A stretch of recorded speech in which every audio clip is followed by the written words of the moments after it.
বেশ কয়েকদিন ধরেই সোশ্যাল মিডিয়া খুললেই দেখছি বানানা কেক। আমিও ভাবলাম একবার ট্রাই করেই দেখি না কেমন হয় খেতে। তো আজকে আমি বানানা কেকই বানাচ্ছি। প্রথমে আমি মিক্সিং জারে নিয়েছি 1 কাপ চিনি, সেটাকে ভালো করে গুঁড়ো করে নিয়েছি। এরপর ওর মধ্যে আমি 2টো পাকা কলা নিয়েছি, সেটাকেও ভালো করে ব্লেন্ড করে নিয়েছি চিনির সঙ্গে। এবার ওই মিক্সিং জারেই আমি 1 কাপের থেকে একটু কম গ্রাউন্ডনাট অয়েল নিয়ে নিয়েছি আর দিয়েছি ভ্যানিলা এসেন্স। এবার সবটা ভালো করে আর একবার ব্লেন্ড করে নিয়েছি।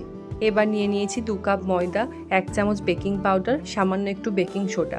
তারপর যে মিশ্রণটা বানিয়েছিলাম ওটাকে ভালো করে ময়দার সঙ্গে মিশিয়ে নিলাম। এখানে আমি 3 চামচ মতো দই অ্যাড করছি। এবার পুরোটা ভালো করে মিশিয়ে আমি দিয়ে দিলাম অনেকটা চকলেট আর তার সঙ্গে একটু ভিনিগার অ্যাড করলাম এখানে।